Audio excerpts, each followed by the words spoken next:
vamos embora. Vamos então falar com o nosso querido Andrei Kampf, que é jornalista e também vou apresentar porque é a minha obrigação, mas todo mundo já o conhece, né, das telas da Rede Globo.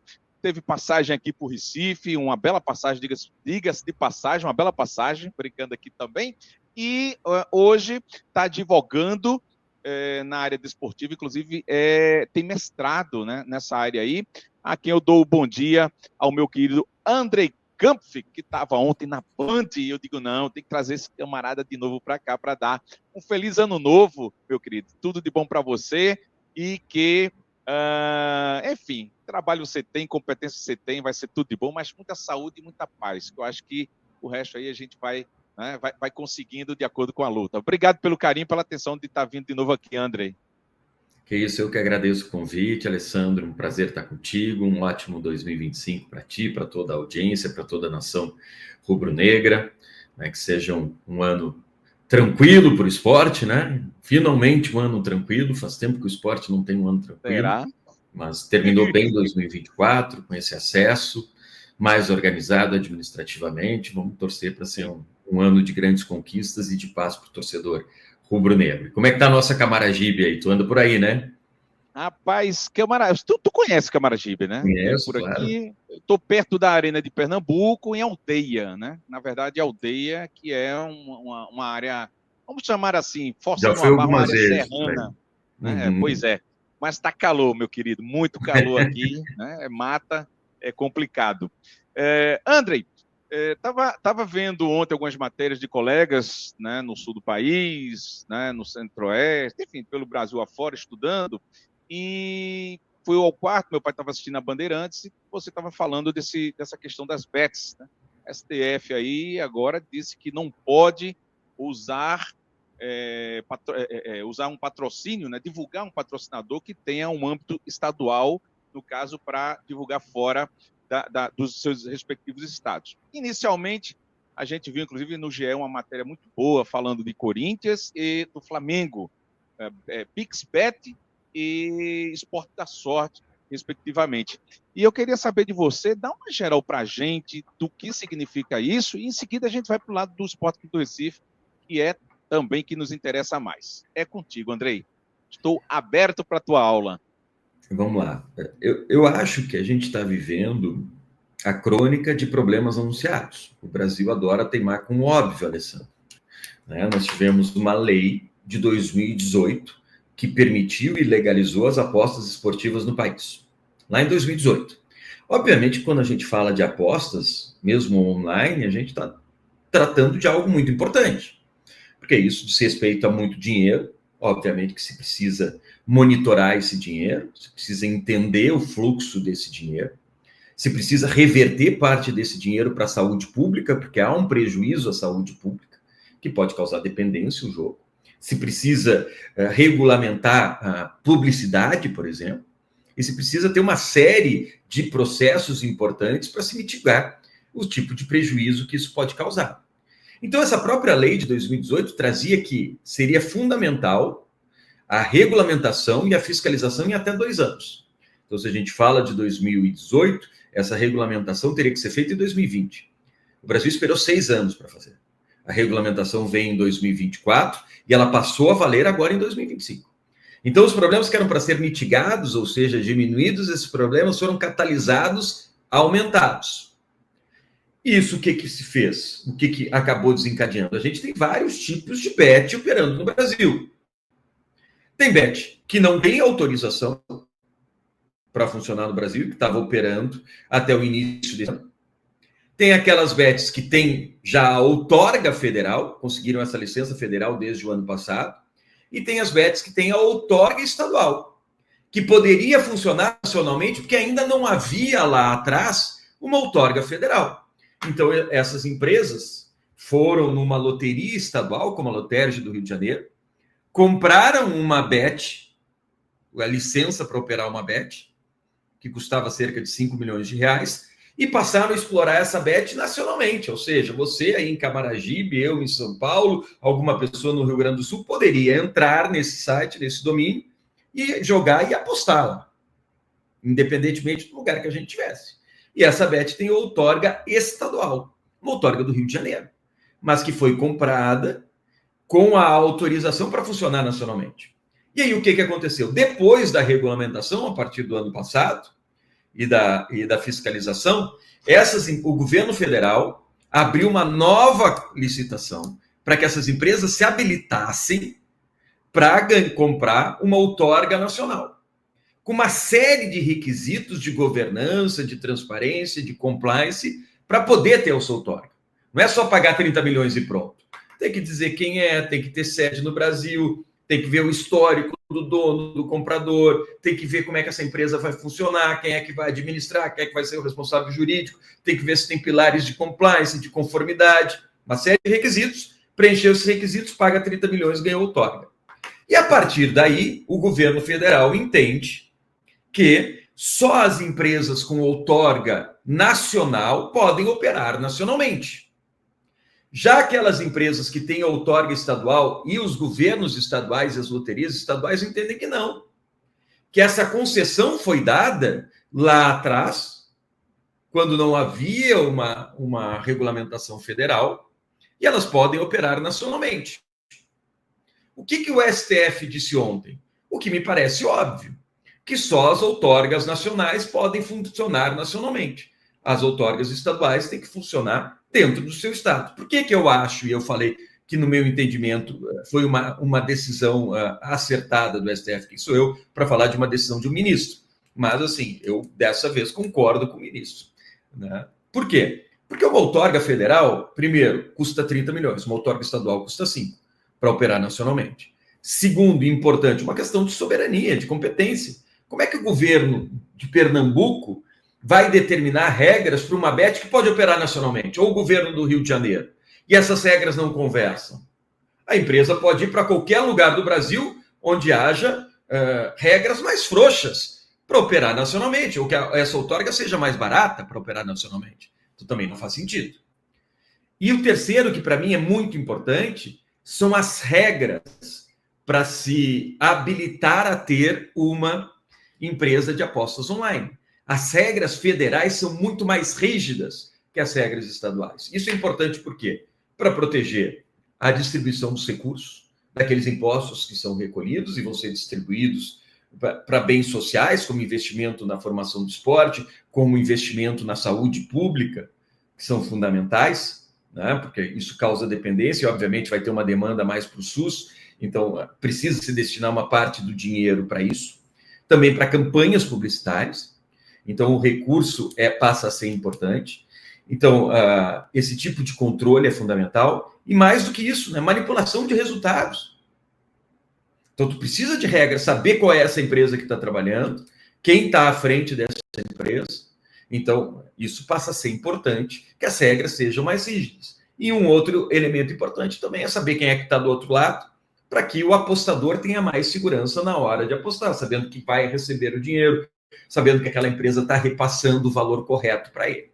Então, por uma série de motivos, eu acredito que a Bet estadual tem competência para funcionar, tem legitimidade para funcionar no seu estado, nos limites do seu estado, e uma Bet nacional funcionar nacionalmente. Aí a gente entra numa outra questão, Alessandro, que é a publicidade, que vai ser uma outra questão importante. Então a gente divide de novo, volta para essa divisão de três grupos. Aquele que não tem licença estadual e não tem licença federal, essa não pode mais, de jeito nenhum, expor a sua marca. Se um clube expõe uma marca sem a licença federal e a licença estadual, esse clube pode ser autuado e pode ter que pagar uma multa cara, porque vai estar com propaganda. Seria corresponsável, seria isso, não é? Ele vai estar exibindo uma propaganda ilegal. Tá? Agora tem aqueles clubes que têm uma outorga estadual e não podem funcionar nacionalmente. Já se sabe. Ela só vai poder operar no Rio Grande do Sul, se a Bet é gaúcha, no Rio de Janeiro, se a Bet é fluminense, em Pernambuco, se a Bet for pernambucana. Agora, veja bem, essas empresas, elas podem ter uma propaganda, uma publicidade nacional? Aí é uma grande discussão. Porque a gente tem um evento internacional que pode ter uma publicidade nacional. Ou a gente tem um evento local aí em Pernambuco que o governo do estado, para atrair pessoas, faça uma mídia nacional. Tá? Mas deixa eu pegar esse ponto, André, que eu estava até anotando para quando você me der essa oportunidade. Tá. Campeonato Pernambucano, de repente, transmitido para alguns estados do Brasil, e tá lá, esporte com a BetVip, que é essa ex-patrocinadora, inclusive, do nosso canal, e vai passar no Rio de Janeiro, sei lá, qualquer estado que seja, né? Porque, pelo que a gente estudou, a BetVip também faz parte, né? Assim como a Sport da Sorte, e a PixBet, que tem só outorgas estaduais. Qual a tua visão a respeito disso? Uma transmissão dessa não poderá ser feita? Um campeonato brasileiro, de repente? É um desafio grande, tá? O que acontece? O STF ainda não se pronunciou sobre isso. A justiça vai ter que decidir, tá? O que o STF disse, e me parece uma decisão acertada, mas disse ainda em liminar. Essa questão vai ser julgada pelo pleno do STF em fevereiro. É uma decisão liminar, uma decisão provisória do ministro André Mendonça. Disse que as bets estaduais só podem operar nos limites do seu estado. Tá? Mas ele não se pronunciou com relação à propaganda. O STF vai ter que se pronunciar com relação à propaganda também. No meu ponto de vista, o que vai acontecer num campeonato estadual? Obviamente que uma outorga estadual pode funcionar. Num campeonato nacional, eu já acho que não. Inclusive, no Regulamento Geral de Competições da CBF, ela trazia lá atrás que só poderiam ser patrocinadoras do evento e dos clubes que participarem do campeonato as empresas de aposta esportiva que tivessem a outorga nacional. E depois eles fizeram um adendo liberando para aquelas da Loterge, da Loteria do Rio de Janeiro, porque havia uma decisão da Justiça que permitia que elas funcionassem nacionalmente. Só que no Regulamento Geral de Competições do ano passado falava em outorga federal. Talvez fale de novo em outorga federal. Então, numa competição nacional como Copa do Brasil, uma competição regional como Copa do Nordeste ou Campeonato Brasileiro, essas empresas de apostas regionais, elas não poderiam emitir publicidade nacional, no meu ponto de vista. Tá? O Flamengo, na minha leitura jurídica. Num campeonato estadual poderia. Desculpa. O Flamengo, por exemplo, né, pelo menos saiu uma matéria aqui no Recife, de âmbito nacional, enfim, eu estava lendo, salvo engano, GE, que o Flamengo vai fazer o seu campeonato carioca pelo Nordeste, vários jogos. Ou seja, PixBet tem que estar autorizada naquele respectivo estado onde ele vai fazer o seu jogo, não é isso? Aí vai ser uma outra discussão jurídica. É mais um complicador, né, Alessandro? Um complicador. Mais um complicador, porque se é o campeonato estadual em Pernambuco e essa empresa está autorizada a funcionar lá, eu acho muito difícil, né? E eu não vejo caminho para se proibir a publicidade. Tá? Agora, num campeonato estadual do Rio de Janeiro, com uma licença de outorga no Rio de Janeiro, e o jogo acontecendo em Pernambuco, por exemplo, né, é uma outra discussão.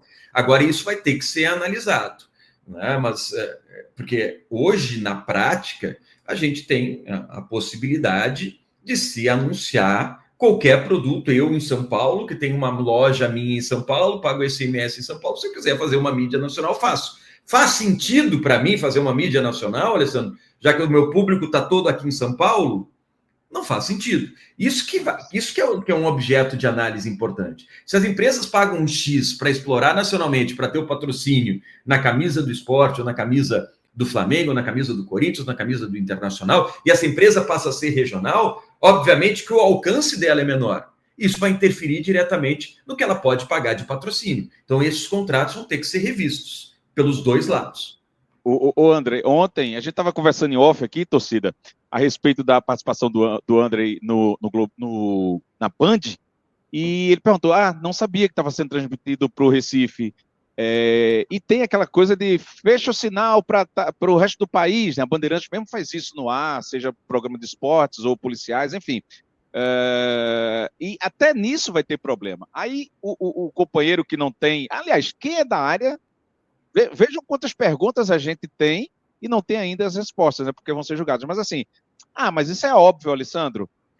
Não é óbvio, porque se fosse óbvio, né, Andrei, as regras já estariam estabelecidas desde muito tempo, não só de publicidade, não só desse âmbito do vício, enfim, tudo já estaria, né, no início, meio e caminhando até onde pudesse essa história que não fosse, né, ultrapassado os seus limites. É por aí, né, André? A gente, Não, sem engraçado, dúvida. isso no Brasil nasce uma situação e não tem suas regras. Depois é que vai ver o problema que deu para poder estabelecer necessariamente uma lei, as regras, as coordenadas, né?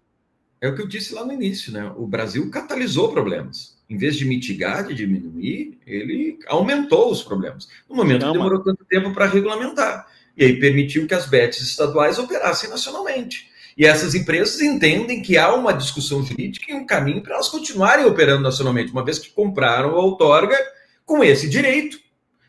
É uma leitura jurídica válida e interessante. Não é o que eu acredito, não é o que eu vejo como correto.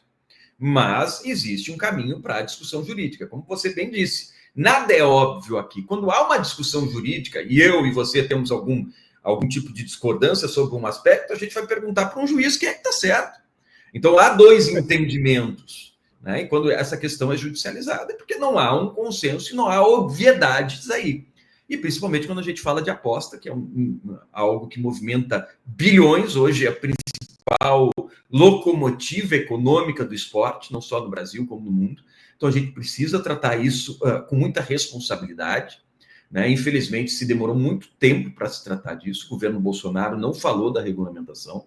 Isso. Só depois do governo Lula que veio um debate, mas mesmo assim foi demorado e demorou 2 anos para essa regulamentação valer. Então, a gente tinha um negócio, olha o absurdo, que poderia ser explorado, não tinha recolhimento de imposto e não tinha controle. É a mesma coisa que a gente resolve abrir um bar ali na frente da Praia de Boa Viagem, que é uma atividade legal, só que a gente não tem recolhimento de imposto e sabe que a vigilância sanitária não vai passar por lá.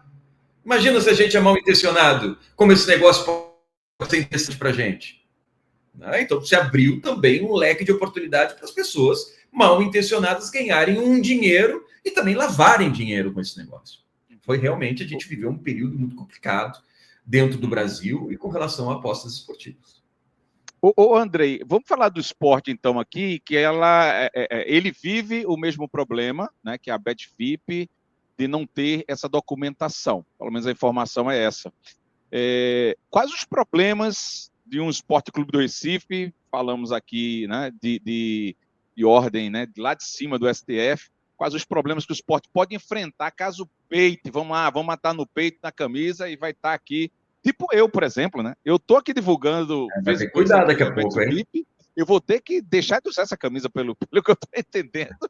Que eu não quero problema. Ainda não, tá? Ainda não. Eu te aviso quando for a hora de tirar a camisa. Eu te aviso quando for a hora de trocar a camisa. Porque é o seguinte: a decisão do STF hoje não atinge o esporte, atinge a patrocinadora do esporte, que tem 4 dias, ontem 5 dias, para criar um mecanismo e parar de funcionar nacionalmente. Ela vai ter que funcionar regionalmente. Então, essa decisão do ministro André Mendonça, ainda que liminar, e vai ser discutida pelo pleno do STF para ter uma decisão definitiva e trazer mais segurança jurídica em fevereiro, ela diz respeito à Bet. Agora, o esporte, óbvio, o jurídico do esporte é muito competente, está tratando com cenários. Existe a possibilidade de, primeiro, ser proibida a exposição dessa marca nacionalmente, na decisão do STF. E aí ele não pode mais nem expor a camisa em treino, nem a marca no CT, nem a marca na Ilha do Retiro, não pode mais absolutamente nada, sob pena de ser multado. Então, o que isso pode desencadear? Uma renegociação, obviamente, até por interesse. Está pagando o esporte porque entendia que poderia explorar nacionalmente essa marca e hoje ela vai poder explorar regionalmente só. Então, ela talvez não tenha mais tanto dinheiro e ela quer renegociar com o esporte. Então, pode ser renegociado esse contrato. Esse contrato pode ser suspenso também pelo esporte e o esporte procurar uma outra patrocinadora ou até que o STF traga mais segurança jurídica. Ou esse contrato pode ser rescindido e o esporte procurar, inclusive, as vias legais de cobrar uma indenização por perdas e danos, prejuízo à instituição, prejuízo de concorrência, de não ter podido buscar no mercado um patrocinador, enquanto essa empresa não cumpriu as regras de elegibilidade para ter uma outorga nacional. Porque nesse caso não me parece, obviamente tem que ver o que está escrito no contrato de um clube com a empresa, mas o clube deve ter tomado todas as medidas necessárias para se proteger em casos como esse. Não me parece um caso de força maior, né, em que nenhuma das partes tem responsabilidade. Nesse caso, me parece que a responsabilidade por não poder operar nacionalmente recai, obviamente, sobre a empresa que não cumpriu os requisitos ou não quis se habilitar nacionalmente para operar em todo o Brasil. Uhum. Ok, Andrei. Obrigado, querido, mais uma vez aqui. Faltou alguma coisa, Andrei? Desculpa. Algum detalhe assim para a gente elucidar aqui para o torcedor? Porque eu já sei que daqui a pouco eu também não posso usar. A gente brincou aqui um pouquinho, mas eu não vou poder usar também. Eu estou no YouTube aqui, não só nacional, local, nacional, como mundial, mas tudo bem, no território nacional. O Sport, a gente tem que entender o contrato do que o Sport fez, mas acima dele tem uma coordenada, vamos colocar assim para o torcedor entender, de âmbito federal, né? Não é estadual. E muita coisa sem regras, né? Que parece uma terra sem lei, né? Eu fico abismado com esse tipo de situação, como começa um processo e não se estabelece regras, começa uma coisa assim, bora ver qual é que vai dar, e cresceu de uma forma absurda, né, que, caramba, um clube hoje sem bet, eu acho que ninguém enxerga uma camisa de jogo sem uma bet, né, porque virou o principal caminho para ter esse retorno financeiro. Alguma situação que você pudesse colocar para a gente em atenção ao torcedor do esporte? Não, Alessandro, eu só quero reforçar que é fundamental, então, a gente ficar de olho no que vai ser em plenário no mês de fevereiro, sobre essa questão, sobre essa liminar do André Mendonça. Provavelmente vai confirmar, né, essa questão da limitação à exploração regionalmente, das bets regionais, das loterias estaduais, até porque, Alessandro, tem municípios querendo também vender outorga para exploração de casas de aposta, imagina, né? Municípios e União definindo regras para aposta, e essa aposta podendo ser nacional, né? Imagina o tamanho do pepino que a gente viveria, sabe? Traria uma insegurança jurídica, uma insegurança para o apostador, um preço para a saúde pública muito grande, manipulação de resultado, uma série de problemas. Então, vamos lá. Então, vai definir essa questão e definir também a questão da publicidade, que é algo fundamental também. Então, o STF vai se pronunciar para dar um pouquinho mais de segurança jurídica para os clubes entenderem como eles vão trabalhar, inclusive com os seus patrocinadores. Se é caso de rescindir, é caso de renegociar, como se vai fazer o processo a partir de então. Querido, muito obrigado, um feliz ano novo, saúde, paz, e tô quase não, eu apostaria, usando o termo aqui, que vamos ter mais outras visitas suas aqui para você elucidar aqui os problemas, ou pelo menos tentar nos comunicar como é que está o patamar do problema momentaneamente. Obrigado, Andrei Kampf, mestre em Direito, jornalista, gente boa, da melhor qualidade. Valeu, meu querido. Valeu. Um abração, um abraço a todos, um ótimo 2025.